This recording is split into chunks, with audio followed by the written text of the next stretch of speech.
Honestly, je n'avais pas confiance à les Américains de dire Laetitia. Donc j'ai choisi Vagabon, the United States, where I live. There is a desert of romance. I've never had a feature from another artist on my albums, and this album the first feature is Blake Bassi, another Cameroonian artist. Nice. I've encountered a lot of people who do not know Manu Dibango is from Cameroon. They do not know Richard Bona is from Cameroon.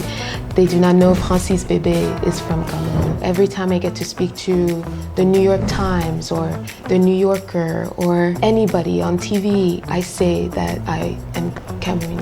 Elle est new-yorkaise, elle vient du Cameroun et son univers musical, construit depuis 2014, séduit une communauté de fans dans le monde entier. Son style évolutif est celui d'une artiste autodidacte qui s'est bâtie en pratiquant. La musique de cette artiste multi-instrumentiste et productrice de musique dégage une ambiance à la fois brute et raffinée, bancale et aérienne, nerveuse et mélancolique.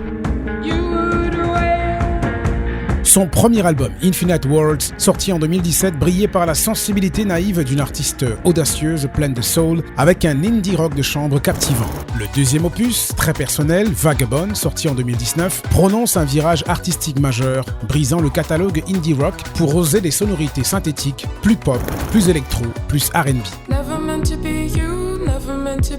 Elle va même reprendre Home Soon, un des titres de ce projet pour la bande-son du célèbre film d'horreur Antebellum avec l'iconique Janelle Monáe. En 2021, elle perd un ami cher et son troisième album, Sorry I Haven't Called, en septembre 2023, va être celui de la catharsis, lui permettant de faire le deuil avec une sensibilité plus mélancolique et même un pont retour vers la musique africaine.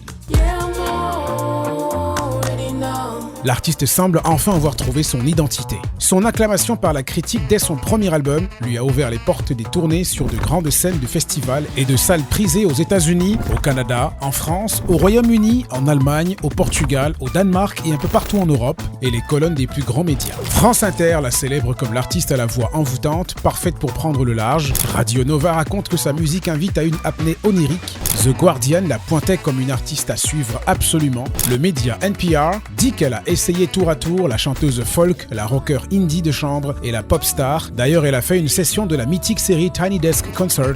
Et selon le New York Times en 2019, c'était une artiste qui avait trouvé sa voix dès son premier album, tandis que le New Yorker s'intéressait à une artiste noire qui brille par sa liberté, au-delà de tout préjugé.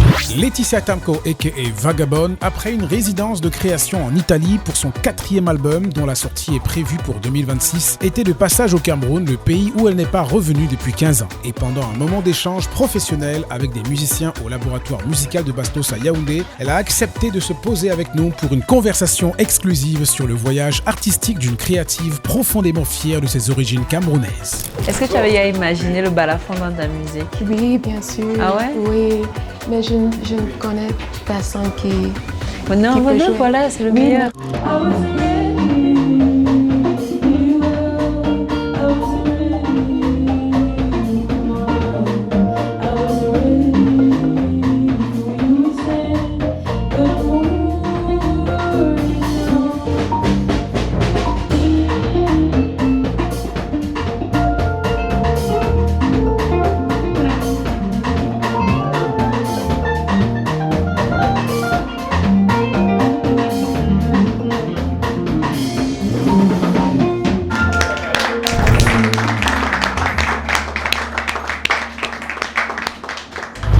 Vagabon, welcome to Cameroon. Thank you. Happy to have you here. Thank you. Je suis très heureux de te recevoir ici parce que ça faisait un moment que j'écoutais ta musique et je me suis dit ce serait top qu'on ait une interview et l'occasion s'est présentée. Merci à Jazz 44 d'avoir arrangé ce moment ici au Laboratoire Musical de Bastos. D'ailleurs, tu viens d'avoir une session avec des musiciens camerounais, tout le band qui a l'habitude de s'entraîner ici et qui fait partie des meilleurs musiciens du Cameroun et de toute la sous-région. How did you find this session? C'était génial. Yeah. It was amazing and really inspiring. It made me miss my instruments and I wanted to start playing. Yeah, it was incredible. Tu es né à Yaoundé. Oui, j'étais née à Yaoundé et mon père vient de Yaoundé, ma mère, sa famille à Douala. J'ai habité ici jusqu'à, je ne me souviens pas, je crois que c'est 8 ou 9 ans. 8 or 9. Yeah. Et après ça, la famille est partie à New York. Et j'habite à New York maintenant. How did you get into music? I got into music here in Cameroon, Yeah. actually. My mom tells a story of me, her having réunion avec tu vois, les femmes de l'église on Sunday, and she tells a story of me getting into the middle when they were all singing and dancing and kind of performing. I don't remember it, but she said it makes sense. So I was always into music, but I did not start playing my first instrument. I learned my first instrument when I was 17 years old. At your tender age, which kind of music did your parents listen to? My parents listened to the classics, Manu Dibango, a lot of Congolese music as well. Mais moi, j'écoutais la musique d'Amérique aussi, comme Mariah Carey et Brandy, a lot of R&B. Donc il y a le mélange dans ma musique que je fais aussi. Quand vous arrivez aux États-Unis, c'est une enfance normale, tu vas à l'école. Tu étudies quoi? J'ai étudié l'ingénierie informatique à l'université. J'ai gradué et j'ai commencé à travailler as a software engineer. Et j'ai fait ça pour comme 1 an et demi. Et on the weekends, I would, play my music and record in my room. And play shows live in small rooms the size of this one. Yeah. And started to make friends.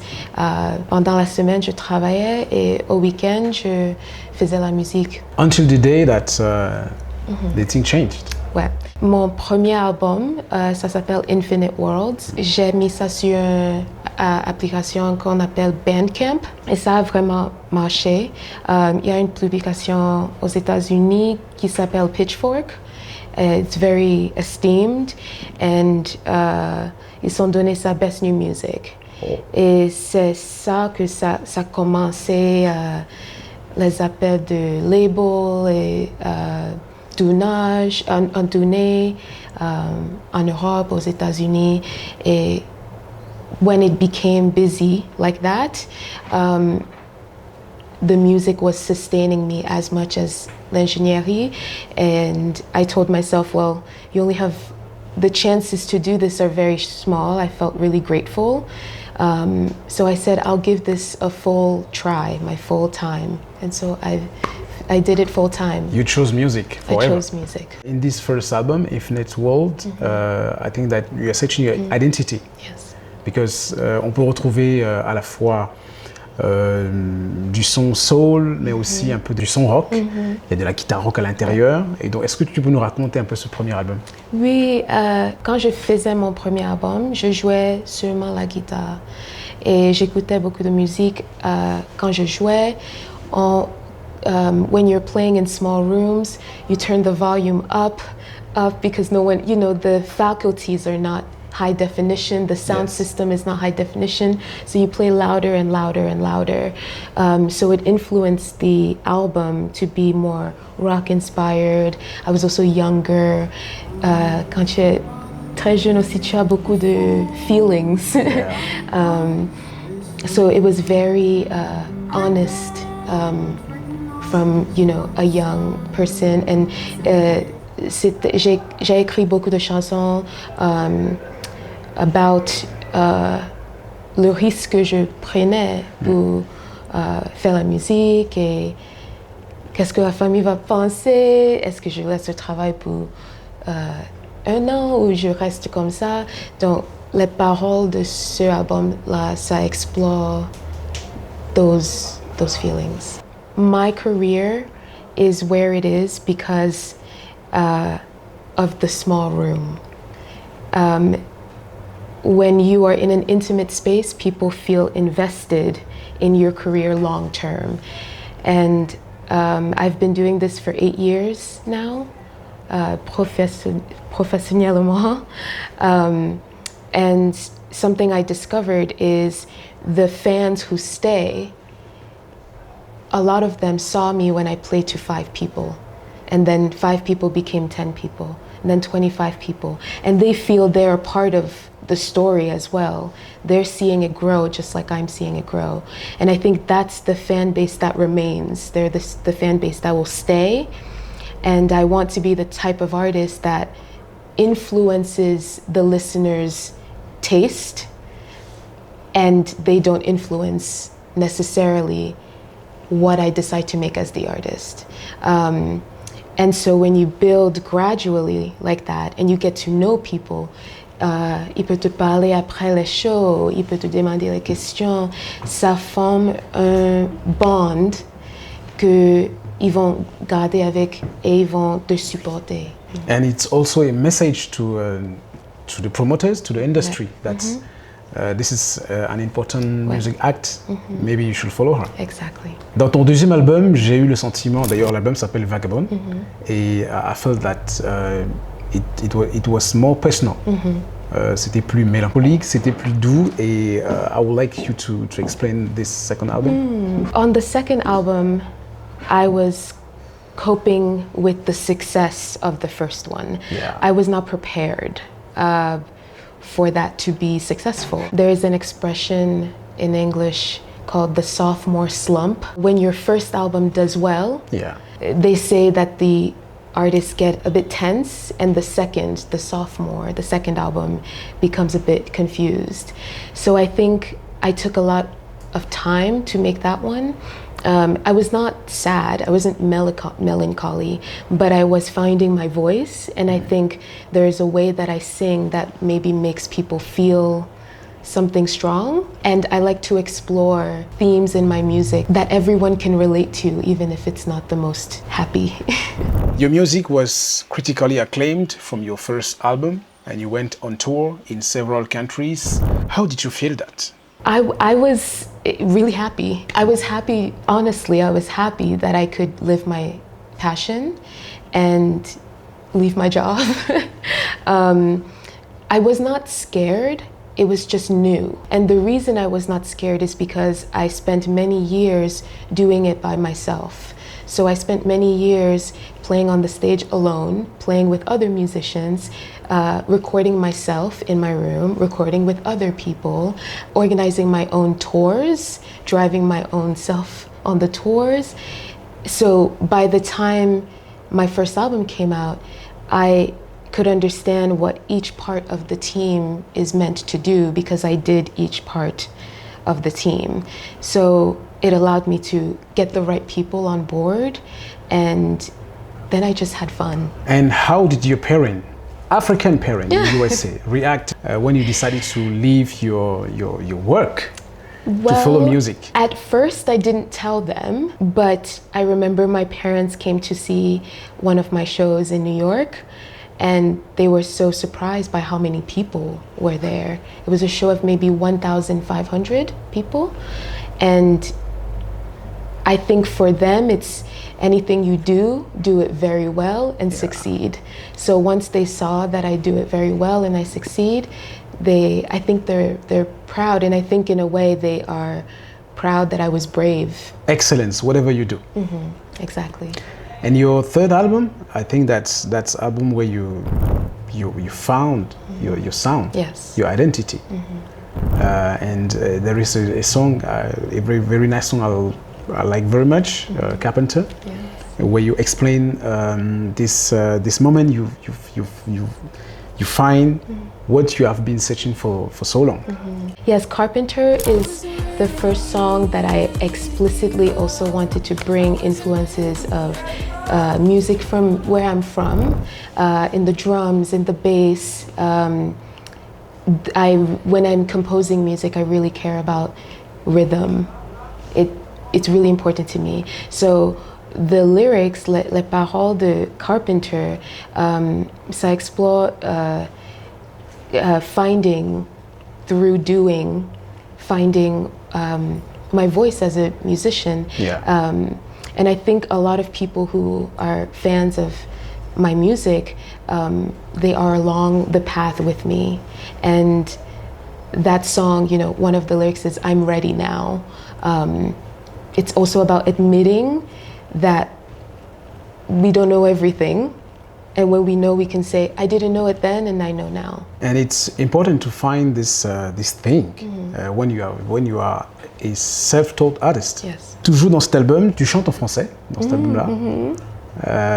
Et pourquoi est-ce que tu as choisi de mettre quelques mots en français dans un des morceaux? Ouais, quand je composais la chanson là, ça s'appelle You Know How. Yeah. It was reminding me of a lot of French pop music. Yeah.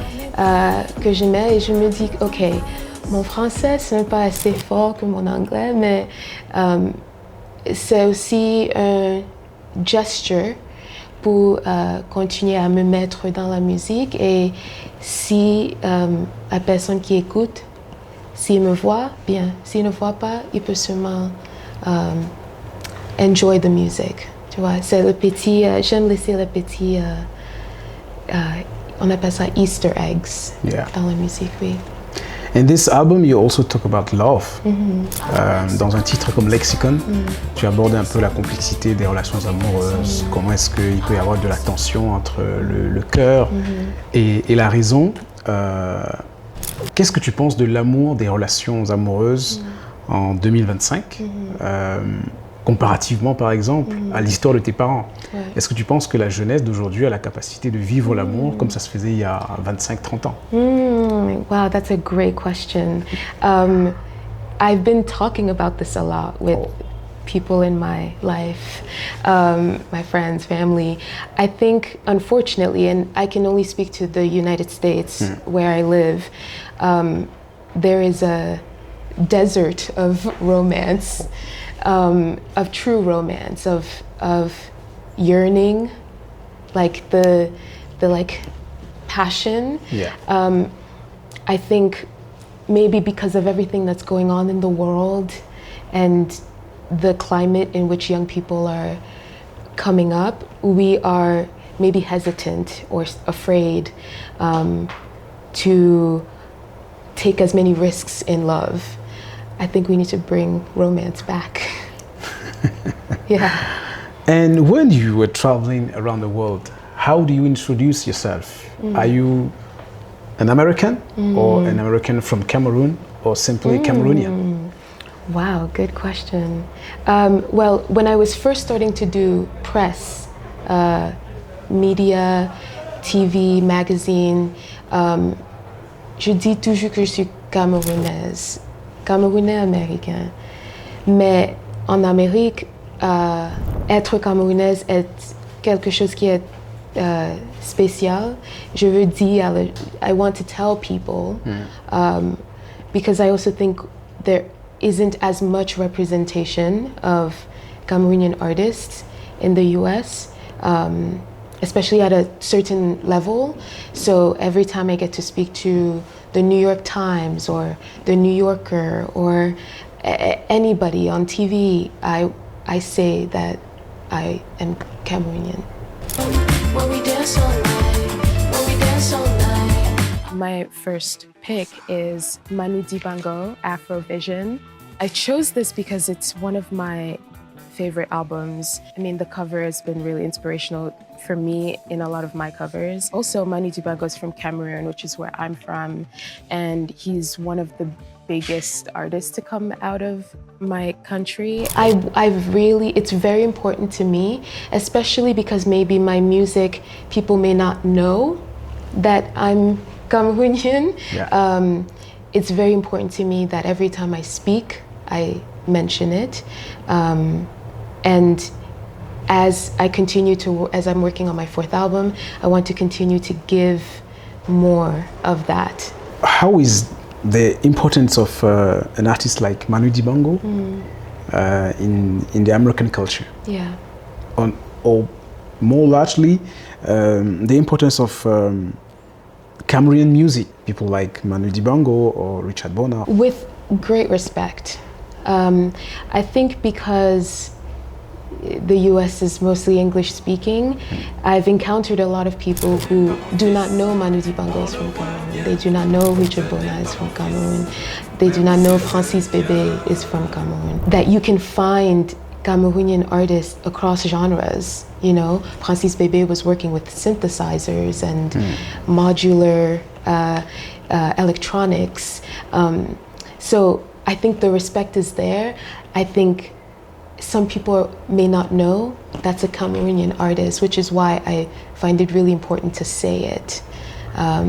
Maybe we're more, I don't know, maybe it's less showing, you know, but I do know that within the music circles, la musique de Cameroun est très respectée. You're working on your fourth album. Yes. How will be this album? If you can have the exclusivity. Yes. Well, this album is almost, I'm calling it to myself as a return home. After a few years in living in Los Angeles, I moved back to New York. I'm closer to my family. I'm back in Cameroon for the first time in 15 years. Wow. It's all a part of what is surrounding me as I'm making this album. I've never had a feature from another artist on my albums, and this album the first feature is Blake Bassi, another Cameroonian artist. Nice. And it's the first time that I'm having anyone, and it's all part of the story that I want to tell. And this album is really about the voice. I'm also a producer, and so I like electronics, I like composing the tracks, but this album I really want to focus on the voice and the emotion behind my voice.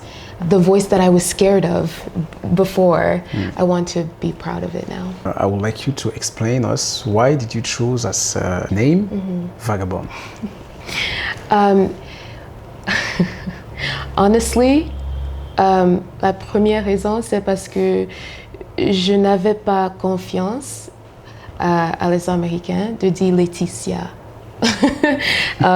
Si j'avais confiance, je voulais partir à Laetitia Domko. Mais j'avais beaucoup de rêves de voyager et partir en tournée. Et donc j'ai choisi Vagabon parce que c'est quelque chose que j'ai cru que it signified a traveler, someone who is just, it's absorbing a lot of the world and taking it back and putting it into the work. Yeah. Would you like to come in Cameroon and perform? Yes. To have shows? Yes. The next time I come, I would love to perform. Yes. I can't wait. Thank you. Merci. Merci. Merci. Merci.